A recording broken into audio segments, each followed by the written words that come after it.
Hello दोस्तों, आप सभी का बहुत बहुत स्वागत है सिम लश्करी हॉरर चैनल पर। और आज मैं लेकर आ गया हूँ आप लोगों के लिए ओला ड्राइवर की एक ऐसी भूतिया घटना जिसे सुनकर आप लोग बहुत ज़्यादा डर जाएंगे।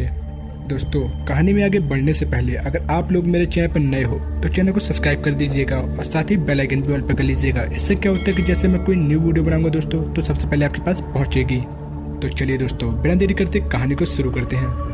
मेरा नाम साहिल है और मेरी उम्र 27 वर्ष है और मैं राजस्थान के कोटा शहर के एक रहने वाला हूँ। मैं एक ओला ड्राइवर हूँ और दरअसल जब मेरे साथ घटना हुई थी वो ड्राइविंग करते समय हुई थी। दरअसल बात यह है कि जो मेरे साथ घटना हुई थी वो सन 2013 में हुई थी और मैं ज़्यादातर रात को अपनी गाड़ी चलाता हूँ। तो ऐसे ही एक बार की बात है, 21 अगस्त सन 2013 की बात है।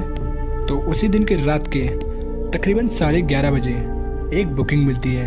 तो मेरे को उस टाइम कॉल आया तो मैंने कस्टमर का कॉल उठाया, उससे मैंने बात की और उसने मुझे 15 मिनट के अंदर आने को कहा।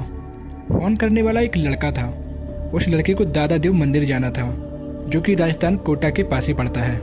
रात में सड़क पर ज़्यादा गाड़ियाँ नहीं चल रही थी, इसलिए मैं उस लड़के की लोकेशन पर बस मैं 5 मिनट में ही पहुँच गया। और फिर मेरे वहाँ पहुँचते ही एक सुंदर सी लड़की मेरी गाड़ी में आकर बैठ गई। मुझे लगा शायद गाड़ी इसी लड़की के लिए बुक की गई होगी, इसलिए ट्रिप शुरू करने के लिए मैंने उस लड़की से OTP पूछा।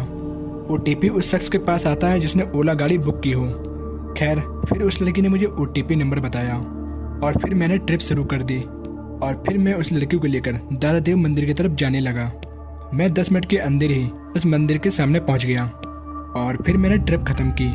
और फिर उस ट्रिप का बिल आया 135 रुपया। मैंने ट्रिप ख़त्म ही की थी कि मेरे एकदम से फ़ोन की घंटी बजी। मैंने फ़ोन उठाया तो दूसरी तरफ वही लड़का बोल रहा था जिसने पहले फ़ोन करके कैब बुक की थी।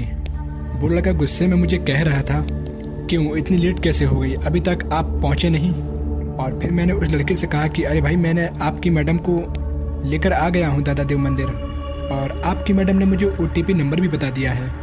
फ़ोन पे बात करते करते ही मैंने पीछे सीट पर नज़र घुमाई उस लड़की को देखने के लिए। फिर गाड़ी की पिछली सीट पर मैंने कुछ ऐसा देखा जिसे देखकर मैं बहुत ज़्यादा डर गया। दरअसल मैंने पिछली सीट पर देखा कि जिस लड़की को मैंने अभी बिठाया था वो अब बहुत ज़्यादा अजीब सी हो गई है, क्योंकि अब मैं उसके आर पार देख सकता था। वो लड़की किसी हल्के धुएं की तरह पारदर्शी हो गई थी। यह नज़ारा देखकर मैं बहुत ज़्यादा डर गया। फिर मैं जल्दी से गाड़ी से उतरा और भागकर सीधा मंदिर के पास चला गया। फिर मंदिर के पास थोड़ी देर रुककर मैं अपनी गाड़ी के पास दोबारा आया, पर इस बार मुझे अपनी गाड़ी पर कोई भी नहीं दिखाई दिया। और फिर मैंने अपने फ़ोन में देखा तो मैंने देखा कि मेरे फ़ोन में कोई ट्रिप शुरू ही नहीं हुई थी। मैं सोच में पड़ गया कि ऐसे कैसे हो सकता है, क्योंकि मैं खुद उस लड़की को वहाँ से यहाँ तक लेकर आया था और ट्रिप भी मैंने ही शुरू की थी। और फिर ऐसे कैसे हो सकता है कि ट्रिप शुरू ही ना हुआ हो। थोड़ी देर माथापच्ची करने के बाद फिर मैंने सोचा कि शायद मुझे धोखा हुआ हो। उसके बाद दोबारा मैं अपनी गाड़ी लेकर वापस उसी जगह पर गया जहाँ पर वो मुझे लड़की मिली थी और जहाँ से उस लड़के का कॉल आ रहा था जिसने मेरी कैब बुक की थी, उसी लड़के के पास। और रास्ते में चलते समय सड़क के किनारे मुझे वही लड़की दोबारा दिखाई दी जो थोड़ी देर पहले मेरी गाड़ी में बैठी थी। वो लड़की मुझे देखकर मुस्कुरा रही थी, लेकिन मैंने इस बात पर ज़्यादा ध्यान नहीं दिया।